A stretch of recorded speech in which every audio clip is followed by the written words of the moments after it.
Third ப்ரோமோவை பார்க்கும்போது ஒரு விஷயம் தான் கிளியராக தெரியுது. எதுக்குடா இந்த ப்ரோமோ அப்படின்ற மாதிரி தான் தோணுது. ஏன்னா லைவ்ல ஆல்ரெடி முடிஞ்ச விஷயத்தை எடுத்து ப்ரோமோவா போடுறானுங்க. எனக்கு புரியல என்னன்னா 2 ப்ரோமோ தரமா போட்டானுங்க. நான் கூட நினைச்சேன் பரவாயில்ல 2 ப்ரோமோ தரமா வருது, 3வது ப்ரோமோ இன்னும் வெறித்தனமா இருக்கும் அப்படின்ற மாதிரிலாம் எக்ஸ்பெக்டேஷன்ல இருந்தோம். ஆனால் ஆல்ரெடி லைவ்ல முடிஞ்ச விஷயத்தை எடுத்து அதுவும் இந்த சாச்சனா மேட்டர் எடுத்து திருப்பி ப்ரோமோவா போட்டானுங்க பாருங்க. போங்கடா நீங்க அப்படின்ற மாதிரி தான் வெறுப்பாயிடுச்சு. ஆக்சுவலாக இந்த மேட்டரை பொறுத்த வரைக்கும் பார்த்தீங்கன்னா சாச்சனா அந்த ஃப்ளவரை கட் பண்ணாங்கல்ல, இதில் வந்து பார்த்தீங்கன்னா சாச்சனா ஆர்வ கோளாறுன்னு எல்லாம் கேள்விப்பட்டிருப்பீங்க. ஆனால் இந்த மேட்டர் நடக்கும் போது தான் தெரியும் சாச்சனா ஆளே கோளாறுன்னு. என்ன ஒரு விஷயம்னா ஆக்சுவலாக இவங்க கட் பண்ண மேட்டர் வந்து கரெக்டான மேட்டர், ஒரு இன்டென்ஷன் வந்து கரெக்ட். என்னன்னா தீபக் வந்து பண்ற விஷயம் சரியில்லை, ரொம்ப ஸ்ட்ரிக்ட்டா இருக்காரு, ஒருத்தவங்க வந்து பேச விட மாட்டாரு அப்படின்ற விஷயத்துக்கோசம் போய் கட் பண்ண போறாங்க. அதெல்லாம் ஓகேன்னு வச்சுக்கோங்களேன். ஆனா கட் பண்ணிட்டதுக்கு அப்புறம் இவங்க ஒரு ஆட்டிடியூட் காமிச்சாங்க பாருங்க. கட் பண்ணிட்டு அங்க இருந்து கிளம்பி போயிட்டே இருக்காங்க.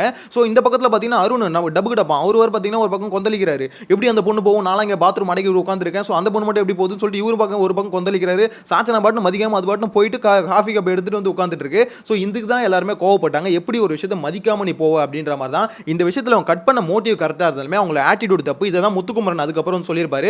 சாச்சனா நீ பண்றது தப்பு, உனக்கு ஓகே, உனக்கு கட் பண்ணணும்னு இன்டென்ஷன் இருக்குல்ல, எல்லாருக்கிட்டையும் முதல்ல அது விளக்கு, ஒரு விஷயம் எதுக்காக கட் பண்ற அப்படின்றது எல்லார்ட்டையும் சொல்லி எல்லாரையும் கன்வின்ஸ் பண்ண அப்படின்ற மாதிரி சொல்றாரு. அதுக்கு சாச்சனா என்ன சொல்றாங்கன்னா, எனக்கு உன்ன மாதிரிலாம் பேச வராது, என்னால் வந்து கன்வின்ஸ்லாம் பண்ண முடியும், எனக்கு இப்படி தான் வரும், ஸோ எனக்கு எப்படி பேச வருதோ அந்த மாதிரி தான் நான் பேசிட்டு போயிடுவேன் அப்படின்ற மாதிரி பார்த்தீங்கன்னா சிம்பிளாக முடிச்சிட்டாங்க.